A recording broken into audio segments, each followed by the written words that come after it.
This is Akashvani. In the program Money Talk, now we bring you a discussion on Trade Watch Quarterly Key Developments in Shaping Trade Dynamics. The participants are Dr. Pravakar Sahu, Program Director, Economics and Finance, Niti Aayog, and Rajesh Lake, Anchor. Welcome to the discussion on India's trade dynamics as analyzed in the latest edition of Niti Aayog's Trade Watch Quarterly Report. This report serves as a key resource in understanding India's trade performance, sectoral strengths, policy developments, and global positioning. To help us decode the insights, we have with us Dr. Pravakar Sahu from Niti Aayog, a distinguished economist with immense experience in international trade and economic policy. A warm welcome. Thank you so much. Dr. Sahu, let's dive into our discussion by first understanding the key objectives and significance of Niti Aayog's Trade Watch Quarterly Report. Thank you so much for having me. I'm very happy to be here. The objective of Trade Watch Quarterly is to give a snapshot of India's trade with the rest of the world. Trade has been an engine of economic growth. The cross-border trade has expanded opportunities for developing countries, lower developing countries. In fact, it has been the biggest factor to reduce inequality and bringing convergence across the countries. However, for last few years, the trade has become very dynamic. There are heightened uncertainties and also the geopolitical realignment, which leads to new dynamics that has come into the international trade.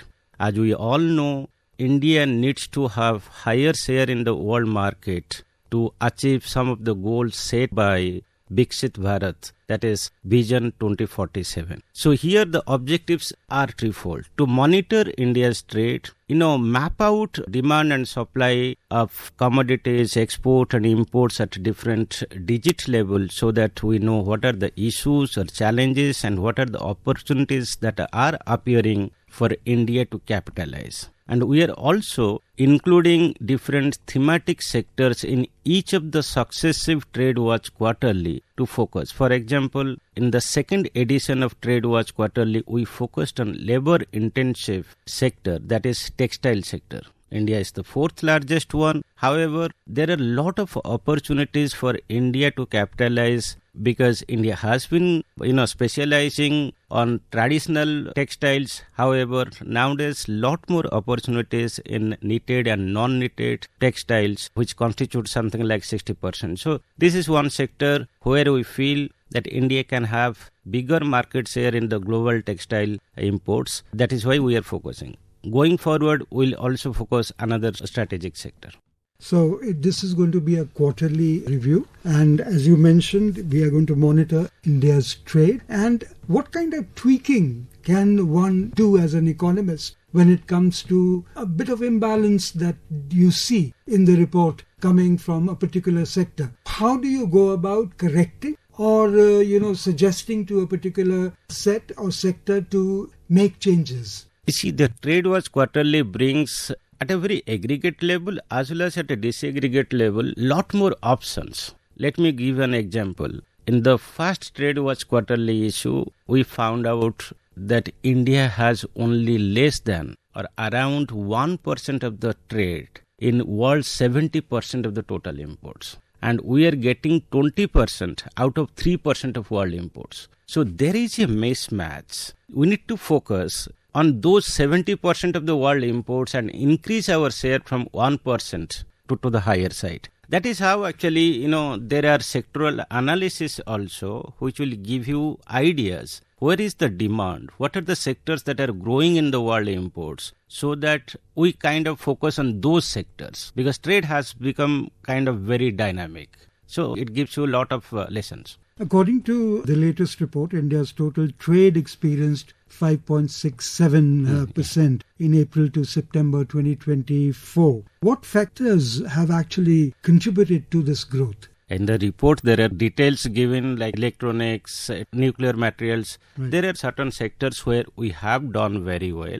And of course, in the first half of the financial year 25, there is marginal increase in deficit. And that is because of higher trade deficit, which is kind of higher than the surplus we have in the services sector. But that's not much. If you look at long-term trend, particularly the post-pandemic period, India has done extremely well when it comes to the total trade, both merchandise and services. We have improved, reaching close to 800 billion. However, we need to do much more because we are targeting to get 2 trillion total trade, 1 trillion from merchandise, 1 from services. And if we look at Viksit Bharat macro projections, where we are targeting to achieve 30 trillion GDP and 18,000 per capita income, we have to increase our trade openness from presently 42% to 62% by 2047 and take our exports from $800 billion to 9 trillion when it comes to the exports only. Altogether, it is close to 20 trillion, the trade ratio,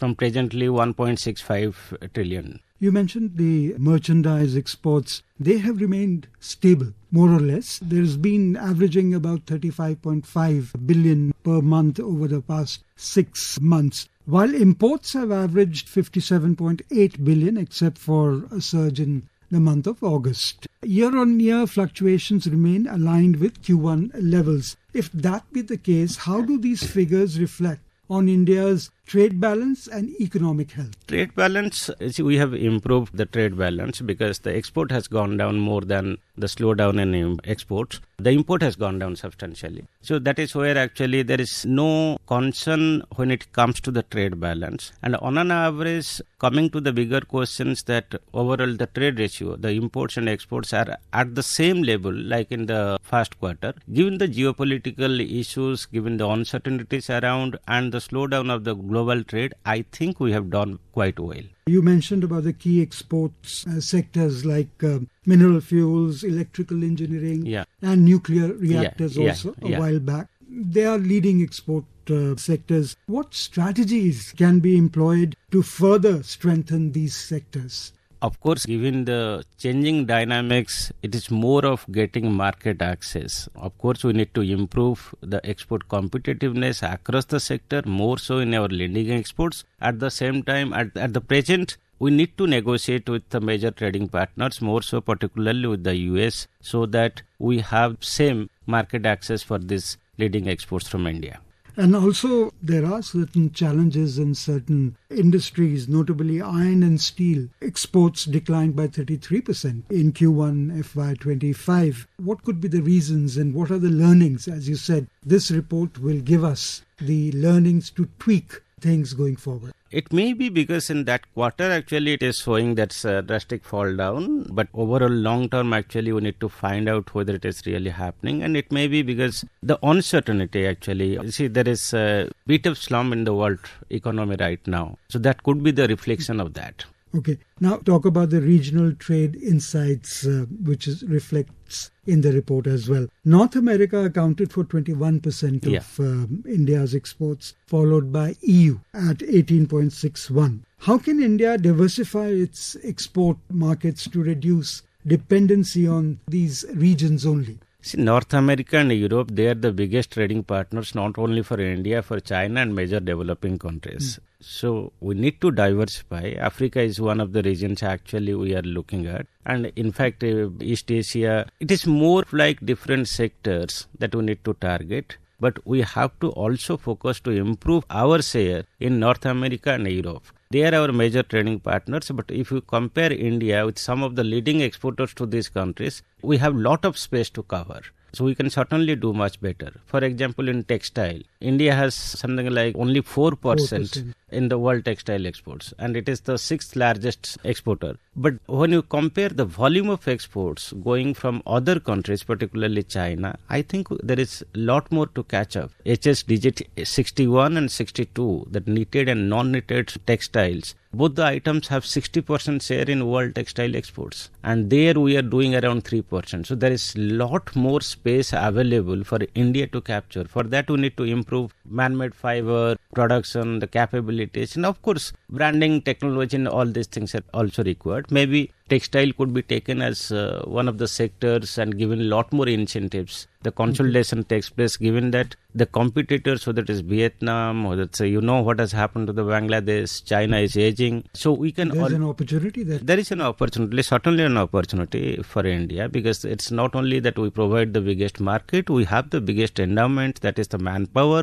Only thing we need to do is, I think we need to scale up and bring synergy among the small farms and provide them with the market extension infrastructure, branding, technology, and ensure that they are more competitive in the world market. Okay. And they are entering into the very dynamic space that ever changing the composition of textile market in the world. You very rightly mentioned that the global markets are shifting towards man-made and technical textiles. Yeah. So therefore we need to be more competitive. Absolutely. And we do see opportunity as we go along. There's also US plan to impose, reciprocal tariffs has been a topic of discussion. How might such geopolitical developments impact India's trade, and what strategies can mitigate potential adverse effects? Yeah, all of us, we are talking about US President Trump's tariff. He has proposed it. He has already imposed it on Canada, also on Mexico, and also 20% on China.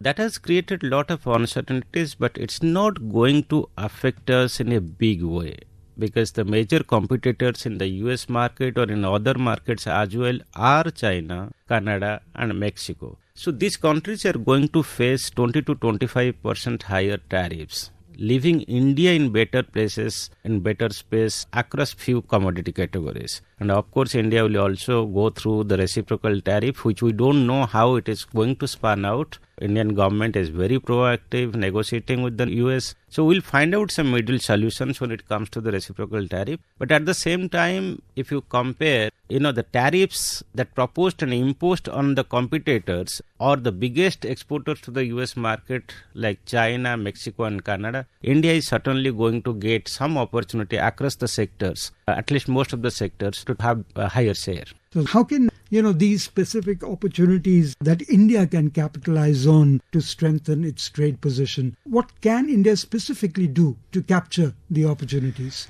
You see, when you see the differential tariffs imposed by both US and India, more than 40%, 44% of India's exports, in case reciprocal tariffs is imposed, the difference is only 2%, which can be negotiated with the US. And of course, there are around maybe 50% of India's exports which would face 5 to 20% of higher tariffs given the differentials that India can always explore of allowing US imports or reduce tariffs on them. But it is matter of negotiation. So we don't know yet actually what kind of reciprocal tariff structure that US going to impose. But even after that, what I feel that across the sectors, India would be better placed to use this opportunity. If you think, the tariffs imposed by US on other countries, particularly China, Mexico, and Canada, India can actually have better price competitiveness in many sectors across the product categories. So that is an opportunity for India.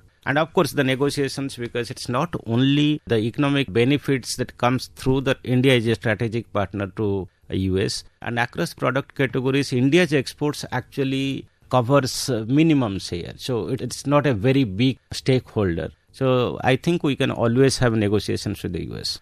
On that note, Dr. Sahu, I would like to thank you for coming to Akashvani and giving us your valuable inputs. Thank you so much. You were listening to a discussion on Trade Watch Quarterly, Key Developments in Shaping Trade Dynamics. The participants were Dr. Pravakar Sahu, Program Director, Economics and Finance, Niti Aayog, and Rajesh Lake, Anchor. This program was produced and presented by the News Services Division of Akashvani. You can listen to it on our mobile app, News on AIR. This program is also available on our YouTube channel, News on AIR Official. You may share your feedback about this program through email at airnsgtalks@gmail.com or WhatsApp on 9289094044.